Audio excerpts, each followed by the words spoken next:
반갑습니다. 이제 우리 예배를 시작하기 전에 여러분들 마음을 정돈하시고 하나님 앞에 드려지는 예배가 하나님께서 기쁘게 받으실 만한 예배 되도록 마음을 준비하시길 바랍니다.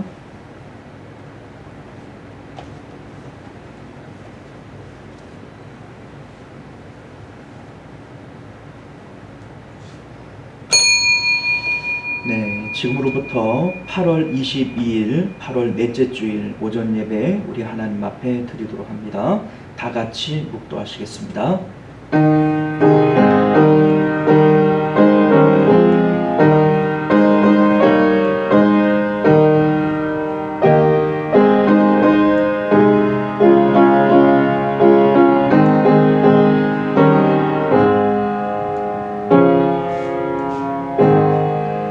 감사로 하나님께 제사를 드리며 지존하신 이에게 내 서원을 갚으며 환난 날에 나를 부르라.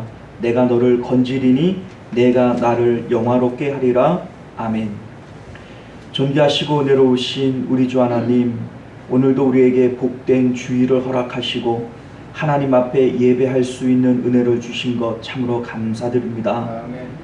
우리 하나님, 예배하는 자는 신령과 진정으로 예배할지니라 말씀하셨는데, 우리 하나님, 오늘 우리가 하나님 앞에 드려지는 이 예배의 제물은 하나님, 내 마음이 하나님 앞에 드려지는 제물이 아닙니까?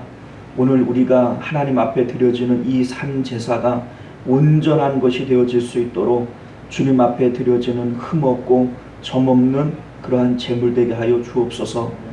우리 하나님, 이 시간 우리 마음을 주의 성령께서 감동하시고 주장하여 주심으로 오직 하나님께서 흠양하시기에 조금도 부족함 없는 예배되도록 주께서 감동하여 주시옵소서.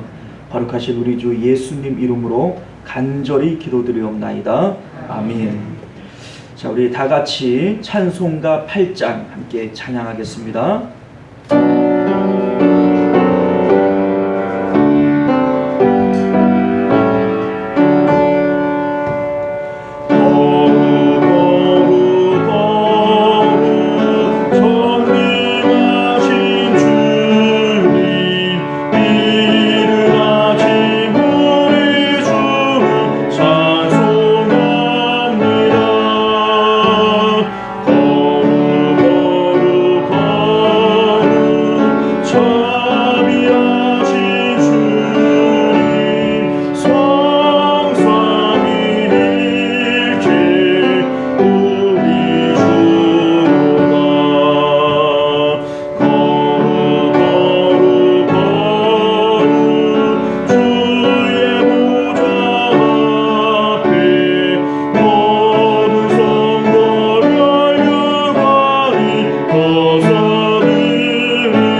할렐루야. 네, 이 시간 우리 한 주간의 삶을 되돌아보면서 하나님 앞에 혹 마음으로 또 삶으로 범죄한 것들이 있다면 이 시간 우리 참회의 기도로 정결한 마음 갖기를 원합니다. 우리 다 같이 참회 기도 드리겠습니다.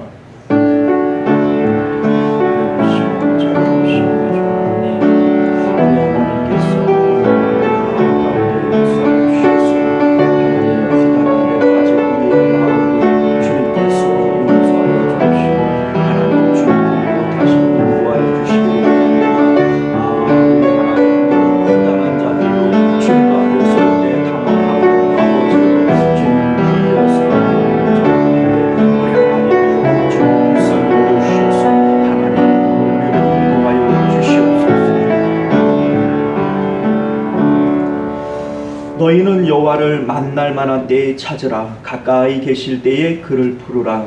악인은 그의 길을, 불의한 자는 그의 생각을 버리고 여호와께로 돌아오라. 그리하면 그가 긍휼히 여기시리라. 우리 하나님께로 돌아오라. 그가 너그럽게 용서하시리라. 아멘. 네, 우리 다 같이 교독문 28번 시편 63편 말씀 함께 교독하여 읽도록 하겠습니다. 하나님이여 주는 나의 하나님이시라. 내가 간절히 주를 찾되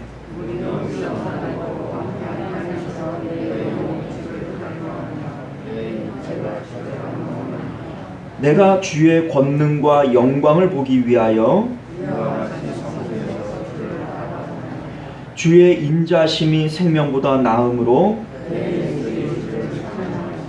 이러므로 나의 평생의 주를 송축하며 골수와 기름진 것을 먹음과 같이 나의 입이 기쁜 입술로 주를 찬송하되 내가 나의 침상의 주를 기억하며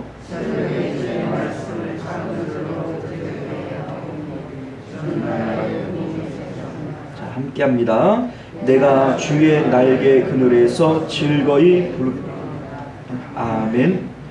자, 우리 다 같이 사도신경으로 우리의 신앙을 하나님 앞에 고백하겠습니다. 전능하사 천지를 만드신 하나님 아버지를 내가 믿사오며 그 외아들 우리 주 예수 그리스도를 믿사오니 이는 성령으로 잉태하사 동정녀 마리아에게 나시고 본디오 빌라도에게 고난을 받으사 십자가에 못 박혀 죽으시고 장사한 지 사흘 만에 죽은 자 가운데서 다시 살아나시며 하늘에 오르사 전능하신 하나님 우편에 앉아 계시다가 저리로서 산자와 죽은 자를 심판하러 오시리라. 성령을 믿사오며 거룩한 공예와 성도가 서로 교통하는 것과 죄를 사하여 주시는 것과 몸이 다시 사는 것과 영원히 사는 것을 믿사옵나이다. 아멘. 네, 우리 다 같이 찬송가 407장 함께 찬양합니다.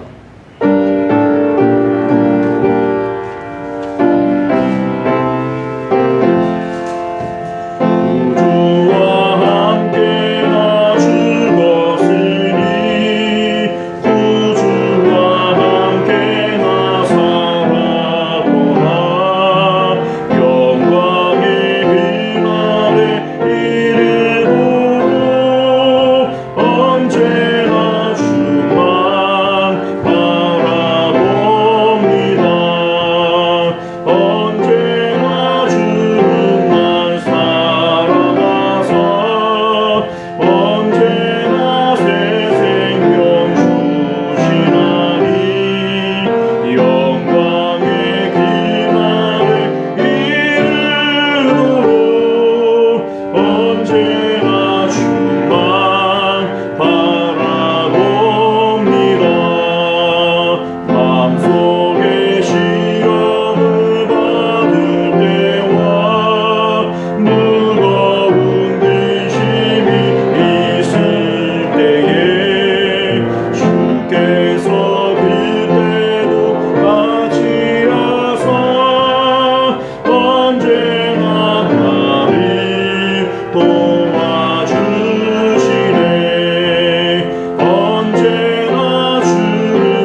시간은 우리를 대표해서 정진봉 장로님 기도하시겠습니다.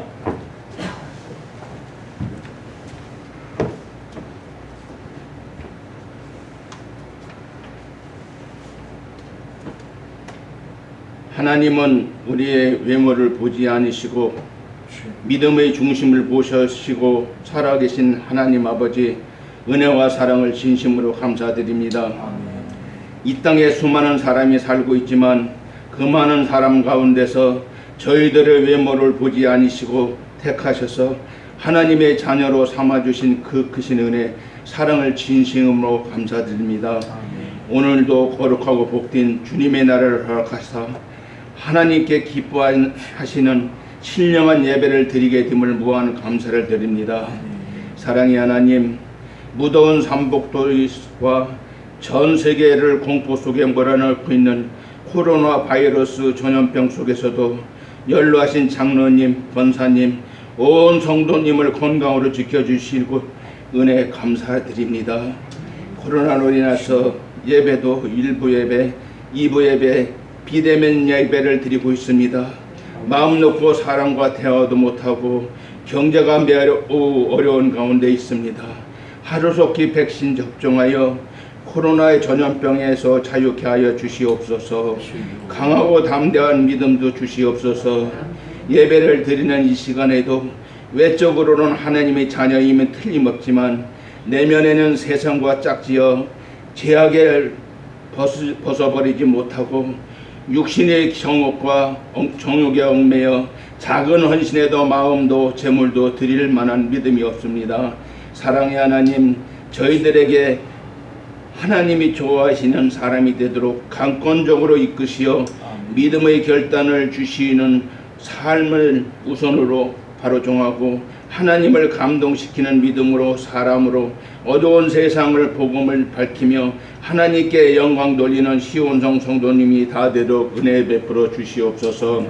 사랑의 하나님, 목사님과 성도님 합심하여 기도하는 성전 이전 문제와 코로나 전염병 종식 문제와 평등법 입법되지 않도록 환우들을 위해서 기도하고 계시는 우리 목사님, 기도하는 무덤 단단히 붙잡아 주시고 하늘에 하나도 땅에 떨어지지 않고 하늘에 상달되는 귀한 은혜 허락하옵소서.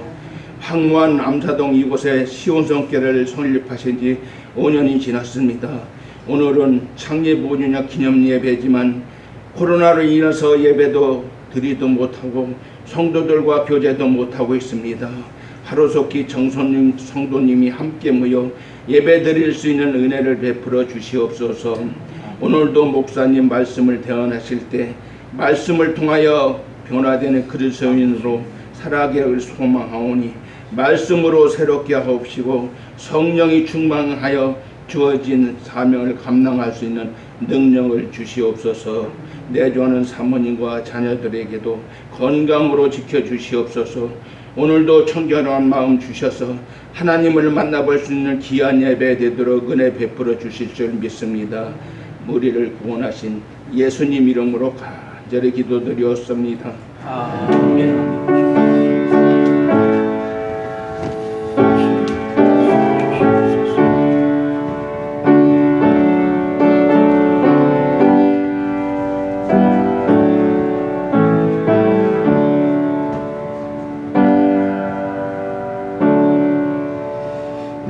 감사합니다. 오늘 우리에게 주시는 하나님 말씀 마태복음 22장 29절로 33절까지 말씀입니다. 신약성경 38면도입니다. 오늘 우리에게 주시는 하나님 말씀 마태복음 22장 29절로 33절까지의 말씀입니다. 찾으신 줄 믿고 우리 함께 교독하여 읽겠습니다. 예수께서 대답하여 이르시되 너희가 성경도 하나님의 능력도 알지 못하는 거로 오해하였도다.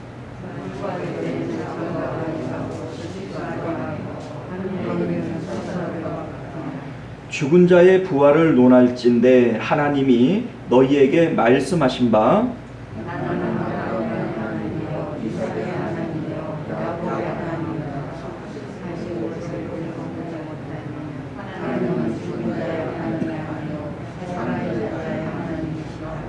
함께 있습니다. 무리가 듣고 그의 가르침에 놀라더라. 아멘. 네, 우리 잠시 기도하겠습니다. 존귀하시고 내려오신 우리 주 하나님, 오늘도 우리에게 복된 예배를 허락하여 주시고 또 하나님 앞에 예배하는 중 이제 주의 말씀을 받을 시간이 되었습니다. 우리 하나님, 겸손한 마음 또 주님 앞에 지혜로운 마음을 허락하여 주셔서 우리의 마음밭이 옥토밭 되게 하시고 주의 말씀 우리 마음에 떨어질 때 30배, 60배, 100배의 결실을 맺는 또 생명의 역사가 우리 마음 가운데 일어나는 귀한 은혜가 있게 하여 주시옵소서. 거룩하신 우리 주 예수님 이름으로 간절히 기도드리옵나이다. 아멘. 네, 사랑하는 성도 여러분, 참 반갑습니다. 오늘도 복된 주일을 맞아 여러분들과 함께 예배드리고 또 주님의 복된 말씀을 나눌 수 있게 되어서 참 기쁘고 감사드립니다. 오늘 우리는 함께 읽은 본문의 말씀을 중심으로 하나님께 대하여 산 자와 죽은 자라고 하는 제목으로 하나님 말씀 나누도록 하겠습니다. 하나님께 대하여 산 자와 죽은 자. 마태복음은 지금까지 천국이라고 하는 주제로 말씀을 이어가고 있습니다. 회개하라 천국이 가까웠느니라 라고 하는 이 하나의 메시지를 가지고 초지일관 이 마태복음을 진행하고 있는 것입니다. 자, 우리가 지난 시간에 살펴보았던 바리새인과 또 헤롯 당원들이 납세 논쟁을 가지고 예수님을 함정에 빠뜨리려고 했던 이러한 일들을 우리가 기억을 합니다. 이 내용은요, 하나님의 것은 하나님에게, 가이사의 것은 가이사에게 단순하게 세금을 내느냐 안 내느냐에 대한 문제가 아니라 내가 하나님의 것인가 아니면 가이사, 그 배후에는 사단이 있을 텐데요, 내가 하나님의 것인가 아니면 사단의 것인가 라고 하는 이 질문을 하고 있는 것이고, 그에 따라서 내가 하나님의 소유된 백성이라면 하나님 나라 천국에 들어가게 될 것이지만 마귀의 소유라면 마귀와 함께 그가 예비된 곳으로 가게 될 것이다 라고 하는 것을 우리가 알게 된다는 것입니다. 자, 그렇다면 사단의 것인지 하나님의 것인지는 우리가 어떻게 알 수 있는가? 사람의 실존은 육체에 있는 것이 아니라 우리 내면에 있습니다. 우리 마음에는 실제의 그 사람의 본질이 들어있는데 우리는 이것을 인격이라고 얘기를 합니다. 전에 우리는 사람의 마음은 성소와 같다 이런 표현을 썼고요. 성소, 하나님의 성전이 사람의 마음의 형상을 본따서 만든 것이다 이런 말씀도 드렸습니다. 자, 성소는요, 성소와 지성소로 나누어지는데 성소 안에는 세 가지 성물이 있던 것을 우리가 기억을 합니다. 등대와 떡상과 분향단이 됩니다. 자, 그런데 이러한 세 가지 성물들은요, 사람의 마음의 기능들을 얘기하는 것입니다. 등대가 의미하는 것은 밝히는 것이죠. 어두운 성막 안에서 빛을 밝힘으로써 우리 눈으로 무엇인가가 들어옵니다. 들어오는 것을 통하여 우리는 판단하게 되어지죠. 이것이 좋은 것인지 나쁜 것인지 보지 못하고는 판단이 서지 않을 텐데, 우리 마음에는 등대라고 하는 기능이 있어서 무엇인가를 보고 좋다, 나쁘다 라고 하는 판단의 기준이 세워진다는 것입니다. 그 맞은편에 있는 것은 떡상인데요, 이 떡상의 기능은 먹고 배부른 것, 만족하는 것, 기뻐하는 것, 이러한 것을 의미한다 말씀드렸어요. 자, 그러니까 우리 마음의 기능은 무엇인가에 대해서 기쁨, 즐거움, 만족이라고 하는 것을 느끼는 기능이 있다는 것이죠. 자, 그 맨 앞에는요, 분향단이라고 하는 것이 있어요. 이 분향단이 의미하는 것은 기도를 의미하고요, 사람의 마음 가운데에는 무엇인가를 추구하고 바라고 소망하는 그러한 기능을 가지고 있다라고 하는 것입니다. 자, 우리가 무엇을 판단하고 무엇을 통하여 기쁨과 즐거움을 느끼고 또 무엇인가를 추구하고 바라고 살아가는데 죄송합니다. 그 대상이 무엇이냐면 지성소 안에 있는 것을 우리는 안에 있는 것을 통하여 그렇게 되어진다는 것입니다. 자, 예를 들면 마음의 가장 깊숙한 곳 지성소 안에 돈이라고 하는 것이 들어가 있다라고 하는 것 생각을 해보면요, 우리는 무엇으로 판단하는가?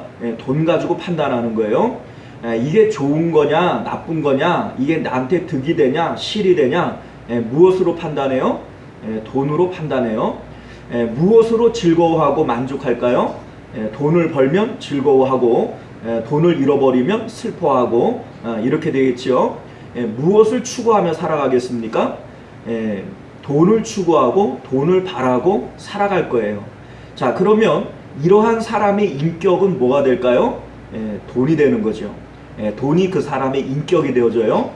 사람들은 그 사람을 평가할 때 저 사람은 돈밖에는 몰라, 저 사람은 돈거려, 뭐 이렇게 얘기를 하겠죠. 이것이 바로 그 사람 안에 있는 뭡니까? 본질이 되어지는 겁니다. 우리는 이것을 그 사람의 인격이라고 얘기를 합니다. 자, 어떤 사람이 하나님의 사람이 되어질까요? 마음의 지성소 안에 하나님이 계시는 분, 그리스도가 그 마음의 지성소 안에 있을 때 우리는 그 사람을 그리스도인 하나님의 것이라고 얘기를 할 수 있을 것입니다. 사도 바울이 갈라디아서 2장 20절에서 내 안에 사는 것이 오직 예수 그리스도다, 내가 이제 사는 것은 오직 그리스도를 위하여 사는 것이다 라고 고백을 할 때 사도 바울 안에는 마음의 지성소 안에 하나님이 계시고 그리스도가 계신 것이고, 이것이 바로 그 사람이 그리스도인이고 하나님의 것이다 라고 하는 증표가 되어주는 것입니다. 자, 천국은 어떤 사람들이 가는 것이냐? 하나님의 것으로 인쳐진 사람들이 가는 겁니다. 마음의 지성소 안에 세상에 다른 것이 아니라 하나님이 계시고 그리스도께서 계실 때 우리는 그런 사람을 그리스도인이라고 부르고, 그 사람이 하나님의 것으로서 하나님의 집에 들어가게 될 것입니다. 자, 오늘 말씀도 같은 맥락에서 마태복음은 우리에게 천국에 대한 말씀을 전해주고 있습니다. 천국은 어떤 사람의 것인가? 앞에서 납세 논쟁에 대한 것에서는요, 하나님의 것이어야만 하나님의 집에 들어간다 라고 하는 것을 말씀한 것이라면, 오늘 부활 논쟁에서는 하나님에 대하여 산자들만이 부활할 수 있다 라고 하는 것을 말씀하고 있는 거예요. 하나님께 대하여 산자들, 자, 우리 32절을 보면요, 하나님은 죽은 자의 하나님이 아니요 살아있는 자의 하나님이시라 이렇게 말씀을 하세요. 이 말씀이 바로 그것을 가르쳐 주는데, 천국은 죽은 사람들이 가는 곳이 아니라 몸은 죽었어도 하나님께 대하여 마음이 살아있는 자들, 이러한 사람들이 천국 가게 될 것이다, 부활하게 될 것이다 라고 하는 것을 말씀하고 있다는 것입니다. 자, 오늘 말씀의 내용은 이렇습니다. 자, 이스라엘 안에는요, 바리새인들과 쌍벽을 이루는 엘리트 집단이 하나 있었는데 바로 사두개인들입니다. 이 사두개인들이 예수님께로 와서 바리새인들처럼 역시 어려운 질문으로 예수님을 함정에 빠뜨리려고 하고 있어요. 사두개인들은 다윗 시대의 대제사장인 사독이라고 하는 대제사장이 있었는데 그들의 후예를 일컫는 말로 되어져 있습니다. 그래서 사두개인, 사독의 사람들, 이러한 의미를 담고 있는 것이죠. 대부분의 제사장들이 사두개인들이었고요. 이들은 사내들인 공회의 실권을 가지고 있는 사람들입니다. 그렇기 때문에 사두개인들은 대부분 다 부유하고 귀족 계층들입니다. 이들이 부유하고 귀족 계층들이었기 때문에 현세에 대해서 상당히 만족하며 살아가는 사람들이고, 현세에 대해서 만족하기 때문에 이들은 내세에 대해서 죽은 자의 부활이나 또 천사나 영이나 이런 것들을 부정하는 사람들입니다. 상당히 이들의 가치관은 현세적이고 합리적이고 이러한 가치관을 가지고 있는 것을 우리가 보게 됩니다. 자, 인간의 기쁨과 만족은 현세에서만 추구할 수 있는 것이지 부활과 천국, 천사 등은 믿을 수 없다라고 하는 것이 바로 이 사두개인들의 주장이 되는 것이죠. 실질적으로 이들의 어떤 모습들을 엿볼 수 있는 곳이 사도행전 23장인데요. 사도 바울이 사내들인 공회에서 재판을 받을 때에 그 중에 일부는 사두개인들이고 그들의 일부는 바리새인인 것을 알고 사도 바울이 이렇게 외칩니다. 사도행전 23장 6절을 보면요, 바울이 공회에서 외쳐 이르되 여러분 형제들아, 나는 바리새인이요 또 바리새인의 아들이라 죽은 자의 소망 곧 부활로 말미암아 내가 신문을 받노라. 이렇게 말을 하니까 그 사내들인 공회가 큰 싸움판이 되어버리고 말아요. 그 말을 한즉 바리새인과 사두개인 사이에 다툼이 생겨 무리가 나누어지니 이는 사두개인은 부활도 없고 천국 천사도 없고 영도 없다 하고 바리새인은 다 있다 함이라. 이렇게 되어져 있죠. 자, 사두개인들은요 부활이나 천사나 영을 모두 다 부정해 버려요. 반면에 바리새인들은 다 있다, 이렇게 생각을 했다는 겁니다. 자, 그러나 우리가 착각하지 말아야 할 것은요, 바리새인들의 이 부활은 우리가 알고 있는 그런 부활이 아니에요. 이 바리새인들이 가지고 있는 부활과는 오늘날 우리 신약의 성도들이 가지고 있는 부활관하고는 많이 다릅니다. 상당히 미신적인 내용들이 많이 있어요. 자, 예를 들자면 바리새인들의 부활은요 단지 육체가 되살아나는 것을 의미하고 내가 어떤 모습으로 죽었든지 죽었던 모습으로 다시 부활한다, 이렇게 봅니다. 예를 들어서 내가 젊어서 죽으면 젊은 모습으로 부활을 하고 내가 늙어서 죽으면 늙은 모습으로 부활하고요, 내가 장애인으로서 죽으면 장애인으로 부활을 하고 내가 정상인이면 정상인으로 부활하는 거예요. 또한 살아있을 때의 관계도 그대로 다 회복이 되어진다라고 봐요. 다시 말해서 내가 살아있을 때 남편 자녀들이 부활한 이후에도 역시 내 남편이고 내 자녀가 되어지고 뭐 이러한 모든 사회적 관계들도 그대로 가지고 부활을 합니다. 자, 그러면 부활 때에는 뭐가 달라지느냐? 입고 있는 옷이 달라진다라고 믿었어요. 자, 이 옷이 의미하는 것은 신분을 의미한다, 이런 말씀 드렸죠. 다시 말해서 바리새인들이 경건하게 살아가야 될 이유가 뭐냐면 부활 때에 자신들의 옷이 달라지기 때문에 이 옷을 통하여 현세의 어떤 자신들의 신분을 유지하고 더 좋은 신분으로 상승할 수 있다라고 믿었던 거예요. 자, 그러니까 이 바리새인들의 이 부활과는 상당히 성경적 근거가 없는 그러한 미신에 불과하고 우리가 가지고 있는 그러한 부활관과는 많이 다르다라고 하는 것을 알게 됩니다. 뭐 바리새인들은 부활도 믿고 천사도 믿고 영도 믿는다. 그러니 바리새인들이 우리와 똑같은 그러한 부활관을 가지고 있구나. 아니에요. 상당히 다른 부활관을 갖고 있는 거죠. 자, 그렇기 때문에 부활이 없다라고 믿었던 사두개인들은 이러한 바리새인들의 이제 부활관을 상당히 미신적이고 성경적 근거도 없다, 이렇게 비판을 했었고, 그러한 바리새인들의 잘못된 부활관에 대해서 뭡니까 논리적으로 논쟁하는 그 논쟁거리가 오늘 우리 예수님에게 질문했던 이 질문이 바로 바리새인들에게 즐겨 사용했던 그러한 질문이 되어지는 겁니다. 자, 바리새인들은요 이러한 질문에는 꿀먹은 벙어리가 될 수밖에 없었어요. 왜냐하면 그들은 현세에 가지고 있었던 모든 관계가 부활 때에도 그대로 이어진다, 이렇게 봤기 때문에 25절에서 28절까지의 내용이 바로 예수님에게 했던 부활 논쟁의 질문인데요. 이러한 내용이에요. 자, 우리 중에 칠형제가 있는데 마지가 장가들었다가 죽어 상속자가 없이 죽었어요. 그래서 그 아내가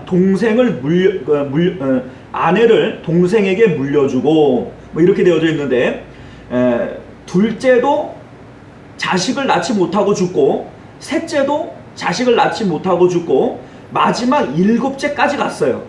자, 그래서 7형제가 다 죽었거든요. 그리고 난 다음에 부활 때가 되어졌는데, 지금 이 한 여자를 7형제가 다 아내로 맞이했던 거 아니겠어요? 그러면 나중에 부활 때에는 누구의 아내가 되어져야 되느냐? 이 질문이에요. 상당히 재밌죠? 그런데 바리새인들은 현세에 가지고 있었던 이 모든 관계가 부활 이후에도 유지가 되어진다, 이렇게 믿었기 때문에 이 질문에 바리새인들은 꿀먹은 벙어리가 될 수밖에 없었어요. 그거 어떻게 대답을 하겠어요? 그런데 사두개인들은 예수님께서도 똑같이 꿀먹은 벙어리가 될 거다, 어떻게 이걸 대답을 하겠느냐, 이러한 마음을 가지고 이 질문을 하고 있는 거죠. 자, 우리가 이제 이 질문을 생각을 해보면 오늘날 우리의 상식으로는 말도 안 되는 질문이에요. 형이 자식이 없이 죽었다고 동생이 그 형수를 취하는 법은 우리나라에는 없잖아요. 그러니까 이게 무슨 뚱딴지 같은 소리냐, 뭐 말도 안 되는, 이게 불륜이지 뭐냐, 뭐 이렇게 생각이 되겠습니다만, 이 말씀은요 신명기 25장 5절에서 10절까지에 나오는 율법의 근거를 가지고 있는 그러한 제도입니다. 이것을 우리는 계대결혼법이라고 얘기를 하는데, 이 내용은요 구약의 이스라엘은 각 지파들마다 기업을 나누어 주었고, 그 기업은 그 지파에서만 대를 잇게 만들었어요. 자, 이러한 대를 잇기 위해서 대가 없이 끊어진 상태에서 죽게 되어지면 이스라엘에서 그 이름이 끊어져 버리기 때문에 그 형제나 아니면 가까운 친족 중에서 결혼을 해서 그 사람의 대가 이스라엘에서 끊어지지 않도록 유지시켜주는 그러한 결혼법이 되어집니다. 자, 우리가 이걸 쉽게 이해를 하면 룻기서가 바로 이 계대 결혼법을 설명하고 있는 그런 성경이에요. 나오미의 가정이 남편들이 다 죽어버리잖아요. 자, 그러니까 보아스라고 하는 이 친족이 기업 물을 자가 되어집니다. 그래서 나오미의 며느리인 룻이 보아스와 결혼을 해서 그 나오미의 계보를 이어줘요. 자, 이것이 바로 계대 결혼법이고, 오늘 말씀하고 있는 이 말씀의 배경이 그 계대 결혼법의 근거를 두고 있는 거예요. 자, 이 계대 결혼법은요 예수님께서 우리의 기업 물을 자로서 우리가 죄에 팔려가고 죄에 죽을 수밖에 없게 되었을 때 우리의 기업 물을 자가 되어진다 라고 하는 것을 의미하고 있는 겁니다. 예수님께서 우리를 위하여 십자가에 못 박혀 죽으셨다, 내 죄를 사해 주셨다, 뭔가 근거가 있어야 되지 않겠어요? 이 계대 결혼법, 고엘 제도라고 하는 것이 바로 그것에 대한 근거가 되어지는 겁니다.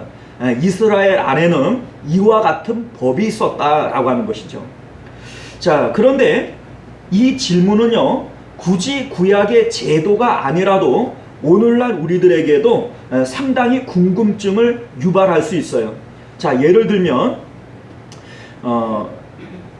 사별한 남녀가 결혼을 했어요. 그러니까 재혼을 한 거죠.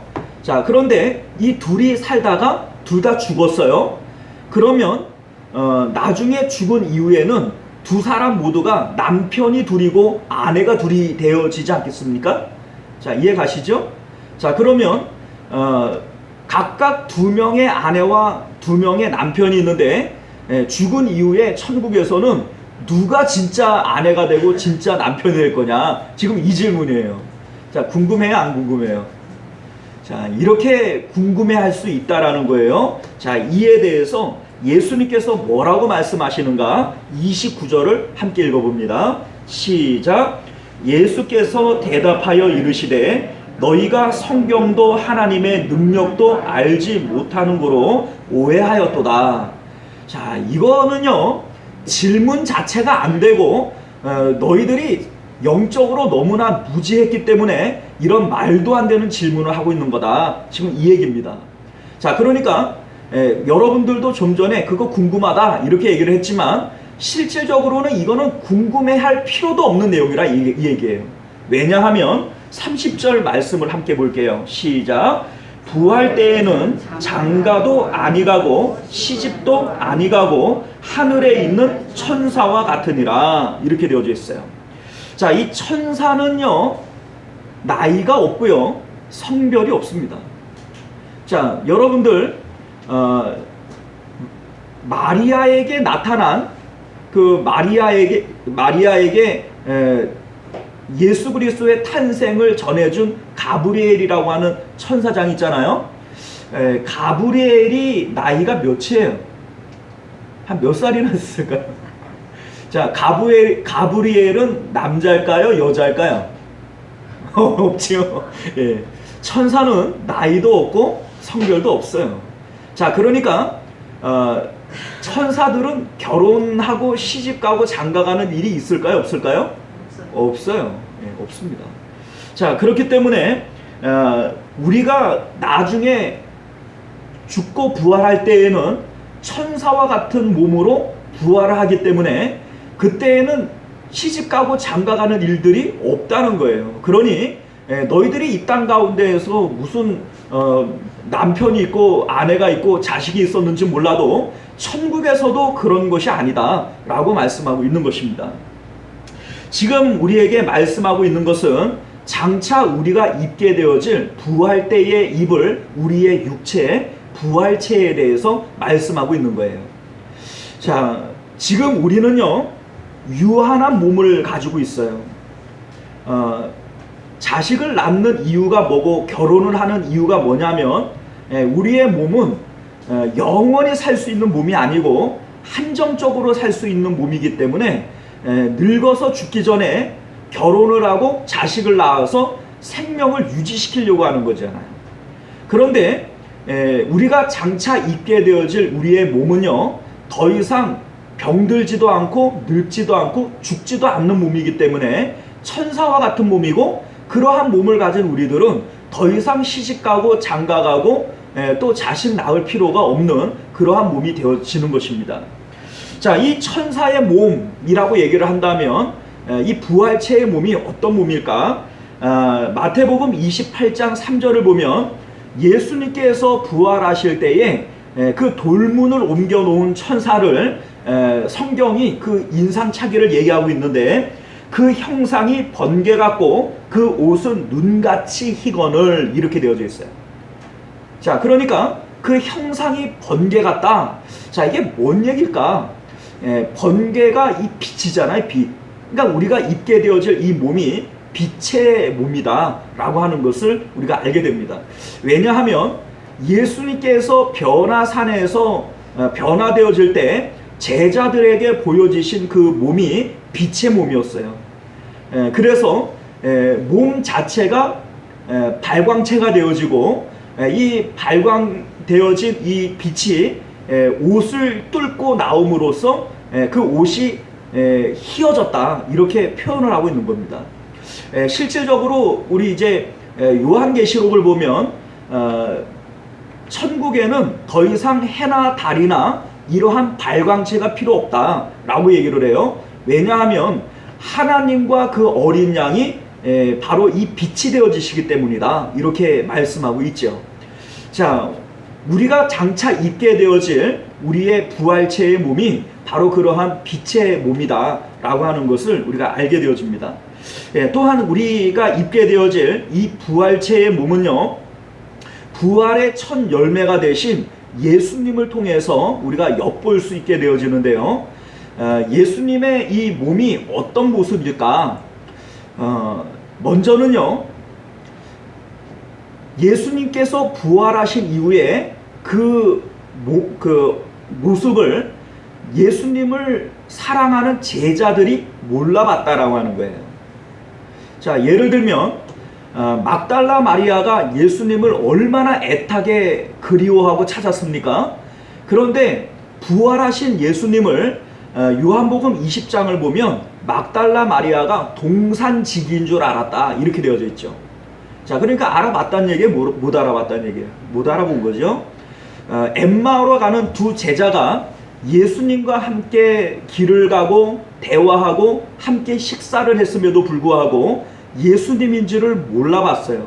그러다가 예수님께서 말씀을 풀어주실 때에 이게 예수님이시구나 하고 돌아봤는데 예수님은 홀연히 사라지고 없었다 이렇게 되어져 있죠.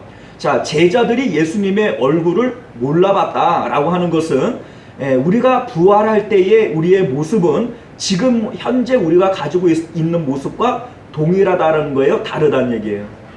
다르다는 얘기죠. 그럼에도 불구하고요, 예수님께서 유대인들을 두려워해서 문을 꼭꼭 잠그고 숨어있는 그러한 제자들에게 예수님께서 나타나셨을 때 제자들이 또 예수님을 알아봤어요. 그리고 도마가 예수님에게 나는 예수님의 창자국과 못자국을 만져봐야 믿겠다 이렇게 얘기를 했단 말이죠. 자, 그러니까 그때 나타나신 예수님은 제자들이 알아볼 수 있는 모습으로 나타나셨고 또 창자국과 못자국도 가지고 있었다라는 얘기예요. 자, 신기하죠? 자, 그러면서 또 예수님의 모습은요, 장차 또 우리가 만나는 그 예수님의 모습은 요한계시록에서 또 나타나게 되어지는데, 요한계시록에 나타나신 예수님의 모습은 발에 끌리는 옷을 입고 가슴에는 금띠를 띠고 머리와 털의 희기가 흰 양털 같고 눈 같으며 그 눈은 불꽃 같고 발은 풀무에 단련한 빛난 주석 같고 그의 음성은 많은 물소리 같으며 오른손에는 7뼈이 있고 그의 입에서는 좌우에 날성검이 나오고 얼굴은 해가 힘있게 비치는 것 같았다 이렇게 되어져 있어요. 자, 그러면 예수님의 모습은 지금 자꾸 변하잖아요. 제자들이 몰라보는 모습이었다가 제자들도 알아보는 모습이었다가 완전히 달라져서 누가 봐도 이건 하나님의 모습이다 라고 느껴지는 그러한 계시록에 나오는 모습. 자, 어떤 모습이 진짜예요? 알 수 없죠. 자, 이렇게 예수님의 모습이 자꾸 달라지는 이유는요, 이런 거예요. 만나는 대상, 그 제자들에게 주시는 메시지의 내용에 따라서 그 몸이 변화되어지는 것이죠. 자, 이해 가세요? 그러니까 제자들이 알아봐야 할 때는 알아보는 모습으로, 몰라봐야 할 때는 몰라보는 모습으로 그 모습을 변화시키는 거예요. 그러나 실질적으로 우리가 입게 되어질 이 부활체의 몸은 천사의 몸과 같은 빛나는 몸이고 시간과 공간의 제약을 받지 않는 그러한 완전한 몸이 될 것이다 라고 하는 것은 확실한 얘기가 되는 것이죠. 자, 어쨌든 우리가 장차 입게 되어질 이 부활체의 몸은요, 천사도 흠모할 만한, 아니 천사와 같은 그러한 몸이다 라고 하는 것을 성경이 우리에게 말씀하고 있는 것입니다. 자, 그런데 이와 같은 빛난 몸은 부활한 사람들만이 입게 되어질 것인데 어떤 사람이 부활을 하게 될 거냐라고 하는 것에 대해서 오늘 예수님께서 말씀하고 있는 것이죠. 31절 말씀을 보면요, 죽은 자의 부활을 논할진대 하나님이 너희에게 말씀하신 바, 이렇게 되어져 있죠. 자, 너희가 부활에 대해서 얘기를 하고 싶으냐? 부활에 대해서 얘기를 할 것 같으면 이것부터 기억을 해야 된다, 이렇게 지금 말씀하고 있는 거예요.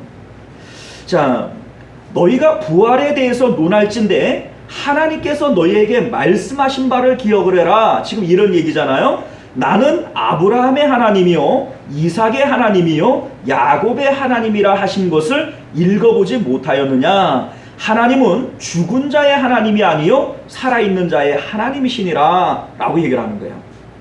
부활에 대해서 얘기를 할 것 같으면 이것부터 너희가 알아야 된다는 거예요. 하나님은 죽은 자의 하나님이 아니라 살아있는 자의 하나님이라는 거예요. 다시 말해서 부활이라고 하는 것은 하나님께 대하여 살아있는 자가 부활하는 것이지 죽은 자가 부활하는 게 아니라 이 얘기입니다. 그러면 쉽게 얘기를 해서 하나님께 대하여 살아있는 자가 있고 하나님께 대하여 죽은 자가 있다, 지금 이 얘기잖아요. 사실 이 말씀은요 출애굽기 3장 6절 이하에 나오는 말씀을 근거로 하고 있는데, 모세가 떨기나무 아래에서 하나님을 만날 때에 하나님께서 모세에게 하신 말씀이에요. 이르시되 나는 내 조상의 하나님이니 아브라함의 하나님, 이삭의 하나님, 야곱의 하나님이니라, 이렇게 말씀하세요. 자, 이 말씀을 모세가 받을 때에 아브라함, 이삭, 야곱은 이미 600년, 700년 전 사람들이에요. 자, 그러니까 이미 아브라함도 이삭도 야곱도 다 이 세상 가운데서는 죽은 사람들이란 말이에요. 그런데 하나님께서는 지금 이 사람들이 살아있는 것처럼 얘기하시고 나는 살아있는 자들의 하나님이다, 이렇게 말씀하셨다라는 것이죠. 자, 그 이유가 어디 있는가? 하나님께서 이렇게 말씀하시는 이유가 어디 있는가? 우리가 이것을 먼저 기억을 해야 되는데, 우리가 일반적으로 누군가가 죽었다 이렇게 얘기를 할 때 그 죽음이라고 하는 것은 하나님 앞에서의 죽음을 얘기하는 것이 아니라 이 땅 가운데 육체를 가지고 관계하는 사람들 가운데에서 죽은 거예요. 예를 들자면 아브라함이 죽은 것은 이삭의 아버지가 죽은 것이고 사라의 남편이 죽은 것이지 하나님 앞에서 아브라함이 죽은 게 아닙니다. 이해 가세요? 자, 그렇기 때문에 우리는 아브라함도 죽었고 이삭도 죽었고 야곱도 죽었는데 뭔 살아있는 자의 하나님이냐 이렇게 얘기할지 몰라도 하나님 앞에서는 다 살아있는 자들인 거예요. 자, 그러면 본질적으로 하나님 앞에 살아있는 자는 어떤 사람들인가 라고 하는 것을 우리가 알아야 되는데, 이런 겁니다. 우리의 육체는요 죽어요. 그런데 하나님께서 우리를 상대하실 때 나다, 예를 들면 아브라함이다 라고 얘기하는 이 아브라함의 본질은 육체에 있지 않고 그의 영에 있는 것이고 그의 마음에 있는 것이고 인격에 있는 거예요. 자, 그러니 요한복음 6장 63절 말씀을 보면요, 살리는 것은 영이니 육은 무익하니라. 내가 너희에게 이른 말은 영이요 생명이라, 이렇게 말씀하세요. 자, 그러니까 우리는 육체를 따라 판단하며 누군가가 죽었다 이렇게 얘기를 하면 아이고 누구 남편이 죽었고 누구 아들이 죽었고 그 사회적 관계의 죽음을 바로 죽음이라고 보는 거예요. 그런데 하나님께서 말씀하시는 것은 육체에 대한 얘기가 아닙니다. 살리는 것은 영이지 육체가 아니에요. 하나님께서 보시는 본질은 육체에 있지 않고 그 사람의 영에 있는 것이고 그 사람의 마음에 있는 것이고 그 사람의 내면에 있는 것을 얘기하고 있다라는 겁니다. 세상에서 우리의 육체를 통해서 가지고 있는 모든 관계와 신분은 영원한 것이 없어요. 가난한 나, 혹은 부자인 나, 똑똑한 나, 많이 배운 나, 아니면 무식한 나, 누구의 아버지, 누구의 어머니, 누구의 자식들, 자, 이러한 모든 것들은 내가 육체를 가지고 있는 동안에만 나라고 불려지는 것이죠. 내 육체가 죽음으로써 이러한 인격의 나는 다 사라져버리고 없어져버리고 마는 거예요. 예를 들면 우리가 지난 시간에 마음의 지성소에 들어있는 그것이 바로 나다 이런 말씀을 드렸잖아요. 내 마음의 지성소 안에 돈이 들어가 있으면 그 사람은 뭐가 돼요? 돈이에요. 그 사람의 인격은 돈인 거예요. 그 사람의 마음에 자식이 들어가 있으면 그 사람의 인격은 누구 엄마고 누구 아빠인 거예요. 그냥 그 사람의 인격은 자식인 겁니다. 그래서 그 마음 안에 하나님이 계시고 그리스도께서 계셔야만 하나님의 것이 되어진다 라고 얘기를 했다면, 오늘 말씀에서는 그 사람의 마음의 지성소 안에 하나님이 계셔야, 영원하신 하나님이 계셔야만 그 사람이 하나님 앞에서 산 자들이다 이 얘기예요. 자, 우리 마음에 돈이 들어가 있고 자식이 들어가 있고 뭐 다른 어떤 세상에 어떤 것들이 들어가 있다고 손치더라도 그것들은 영원한 것이 아니라 죽는 것들이에요. 그러니까 우리 마음의 지성소 안에 영원하지 않은 것들이 들어와 있을 때 그 사람들은 하나님 앞에서 죽은 자들입니다. 우리 마음 안에 영원하신 존재인 하나님이 들어오시고 예수님이 들어오시고 성령님께서 들어오셔야만 그 사람은 영원한 자가 되어지고 하나님 앞에 산 자가 되어진다는 거예요. 자, 그래서 아브라함을 우리가 생각을 해본다면, 아브라함은요 믿음의 조상이라고 불려지지 않아요? 믿음이 뭐냐라고 하는 것을 아브라함을 통해서 우리가 알게 된다는 거예요. 그런데 이 아브라함이 하나님과의 관계에서 본토 친척 아비집을 버려버려요. 자기의 아내 사라도 버려버립니다. 심지어는 자기가 100세에 낳은 아들 이삭도 마음에서 버려버려요. 그리고 유일하게 하나님 한 분을 마음의 지성소 안에 모십니다. 이걸 바로 믿음이라고 얘기하고, 이러한 사람을 하나님 앞에 산 자라고 얘기를 하는 거예요. 예수님께서 마태복음 10장 37절에서 이렇게 말씀하시거든요. 아버지나 어머니를 나보다 더 사랑하는 자는 내게 합당하지 아니하고 아들이나 딸을 나보다 더 사랑하는 자도 내게 합당하지 아니하도다. 여기에 나오는 합당하지 않다라고 하는 이 말은요, 천국 못 들어간다는 얘기예요. 예수님 앞에 합당하지 않고 예수님의 것이 아닌데 천국 들어가겠어요? 못 들어가지요. 자, 그런데 왜 예수님께서 이렇게 말씀하시는가? 아버지나 어머니를 나보다 더 사랑하는 자, 자신의 아들이나 딸을 더 사랑하는 자는 인격 자체가, 마음의 지성소 안에 있는 그 인격 자체가 하나님의 것이질 않은 거예요. 누구의 어머니고 누구의 아버지고 누구의 자식이지 하나님의 것이 아닌 거예요. 그러니까 그러한 사람은 하나님 앞에 산 자가 아닙니다. 하나님 앞에 산 자가 아니고 마음의 지성소에 모신 것이 영원히 사는 것들이 아니라 이 세상이 불탈 때 함께 사라져버리는 것들이에요. 그러니까 영생할 수 없는 겁니다. 영생할 수 있는 게 아니에요.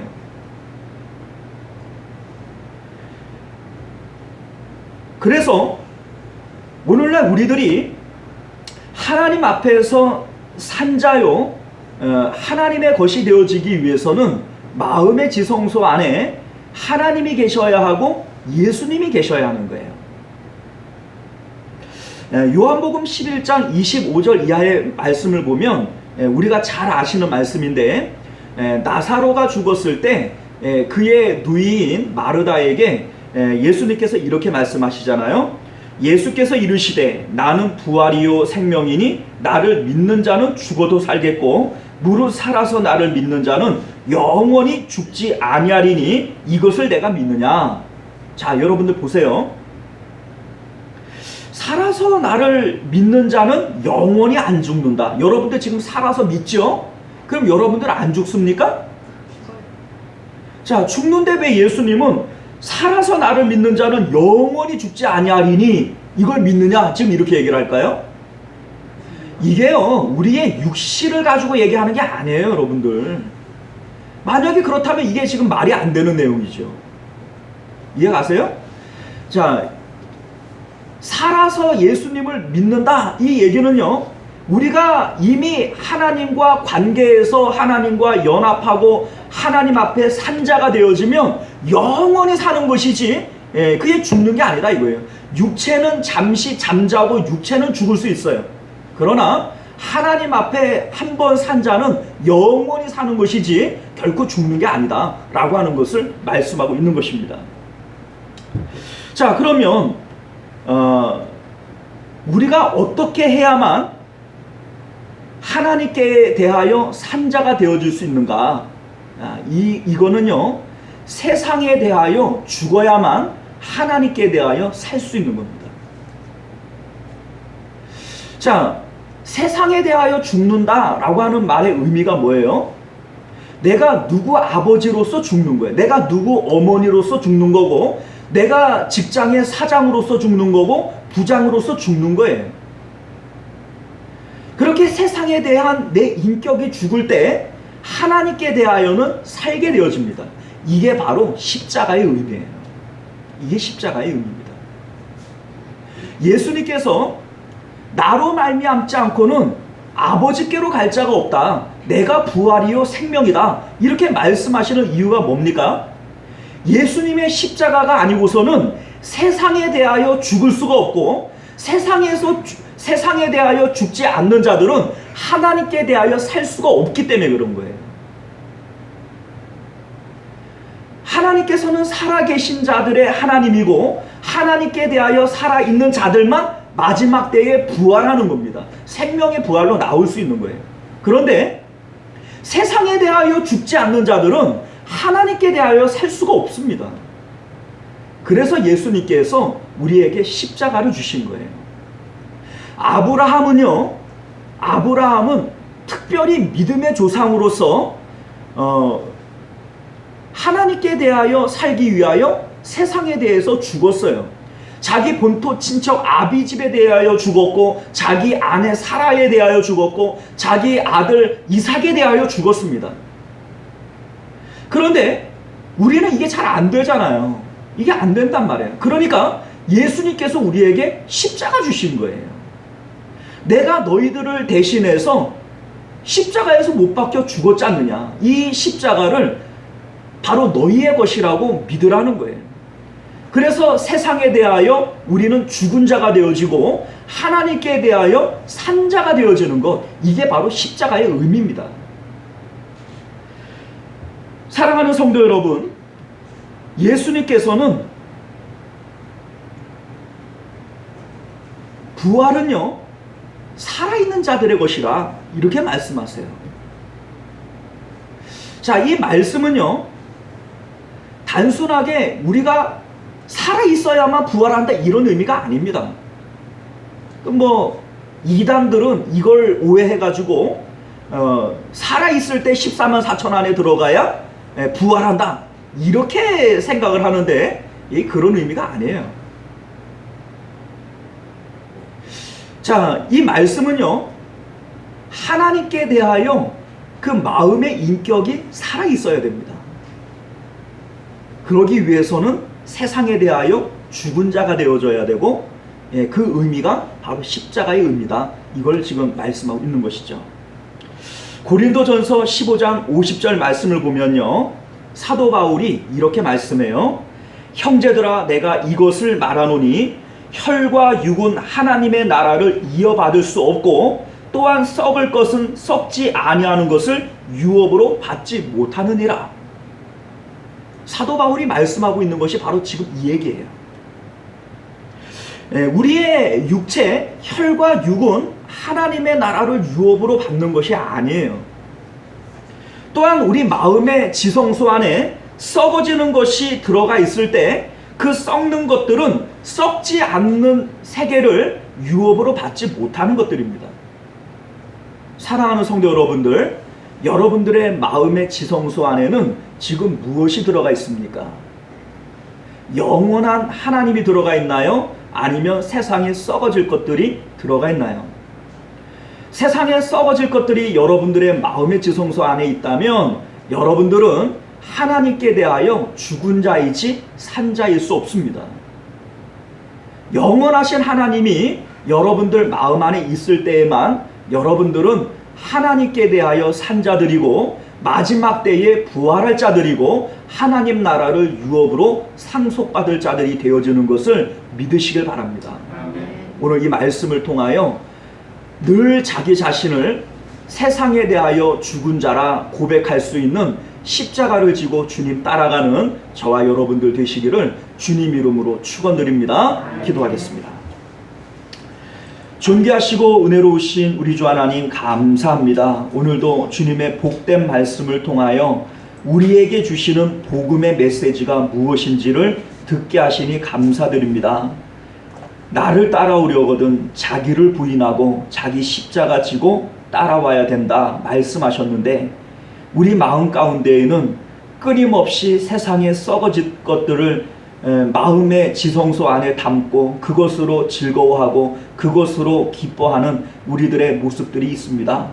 그러나 우리 하나님, 마지막 때에 부활하는 사람은 그러한 것들을 날마다 부인하며 자기의 십자가를 지고 나는 세상에 대하여 죽은 자입니다, 그렇게 고백하는 자들이 주님 앞에 산 자들이고 마지막 때에 생명의 부활로 나올 자들인 것을 믿게 하여 주옵소서. 우리 하나님, 우리 모든 성도님들, 하나님 세상 가운데 소망 두지 않고 하나님께 대하여 소망 두며 하나님께 대하여 살아있는 그러한 사람들 될 수 있도록 은혜 베풀어 주옵소서. 거룩하신 우리 주 예수님 이름으로 간절히 기도드리옵나이다. 아멘. 자, 우리 찬송가 211장 1절 찬양 드리시면서 하나님 앞에 드려진 예물 봉헌하도록 하겠습니다.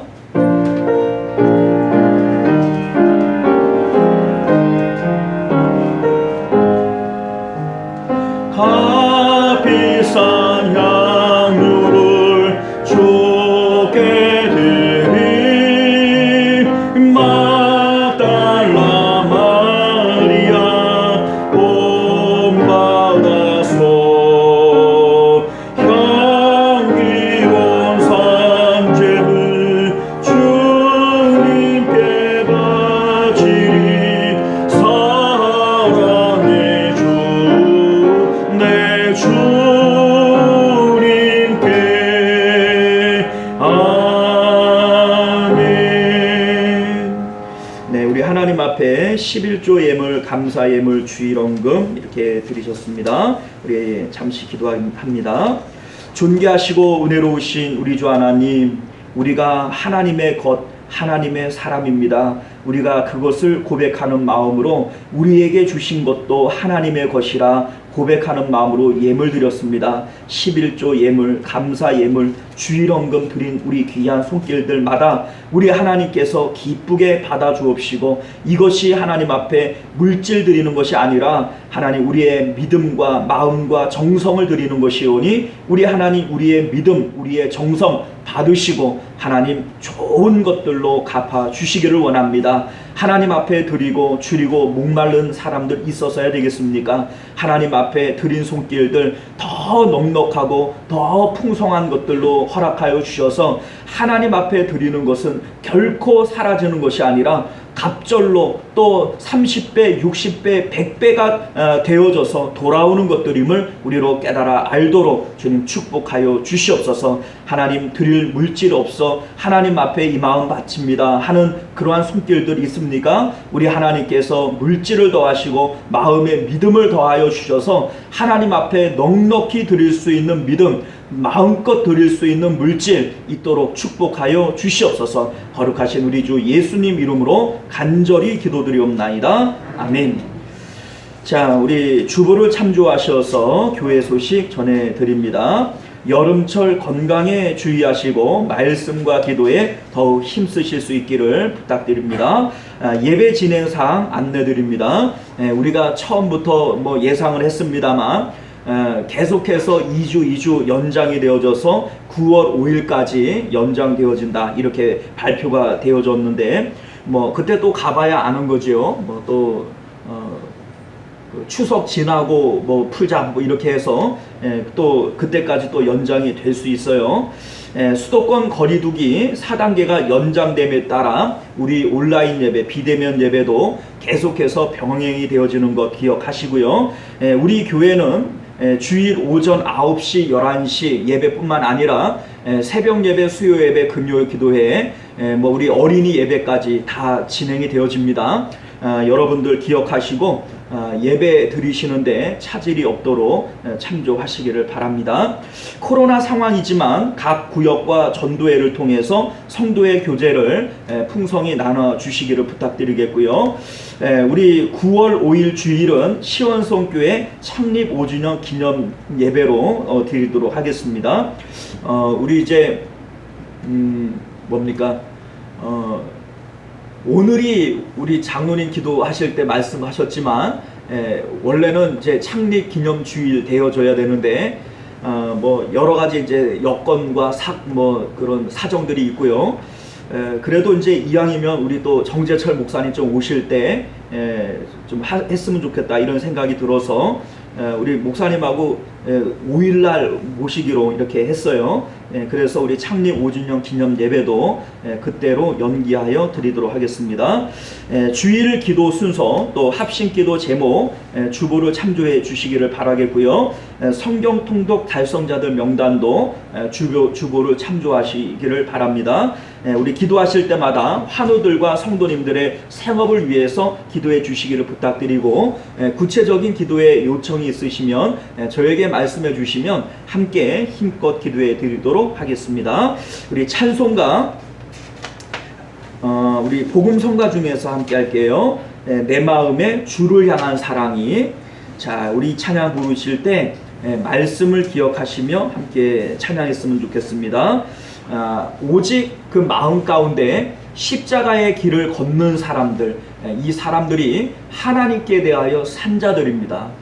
우리가 이것을 기억하고 우리 찬양 함께 했으면 좋겠습니다.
가지고 한번 기도했으면 좋겠습니다.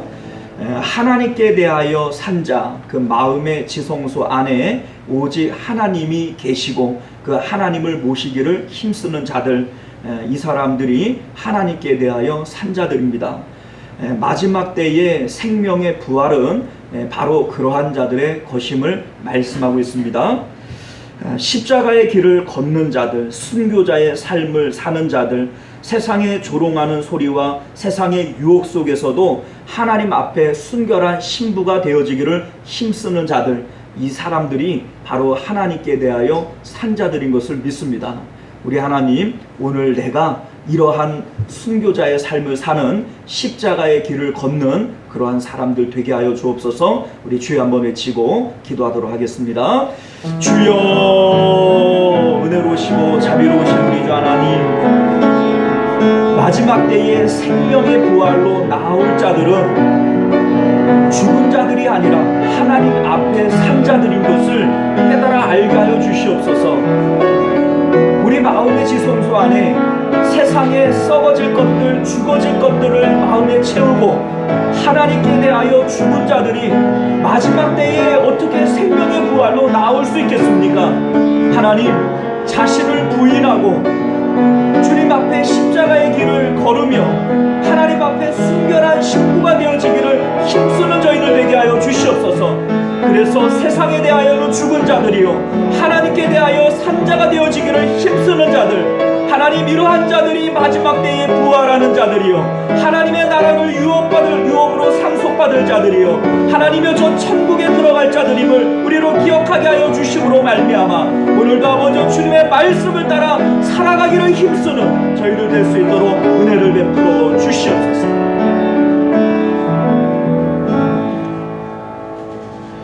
은혜로우신 우리 주 하나님, 예수님을 믿는다라고 하는 것은 자기를 부인하고 십자가를 지고 주님을 따라가는 것임을 깨닫게 하여 주옵소서.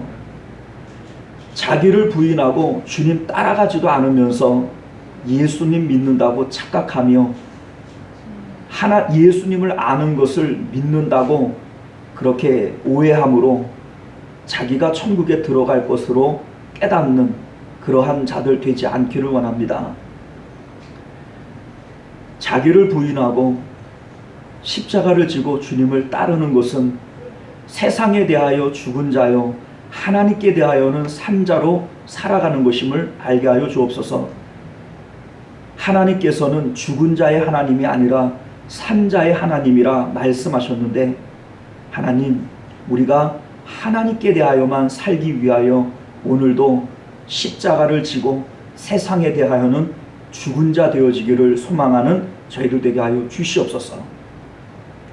지금은 우리 주 예수 그리스도의 은혜와 만극하신 하나님 아버지의 사랑하심과 내주하시는 성령 하나님의 인도 보호하심이 오늘도 말씀을 따라 자기 부인하고 십자가를 지며 세상에 대하여는 죽은 자요 하나님께 대하여는 산 자가 되어지기를 위하여 힘쓰기를 원하는 우리 모든 성도님들과 그들의 가정과 자녀들과 생업 가운데, 또 우리 시원성교회와 만국교회 가운데 지금으로부터 영원토록 함께 있을지어다. 아멘.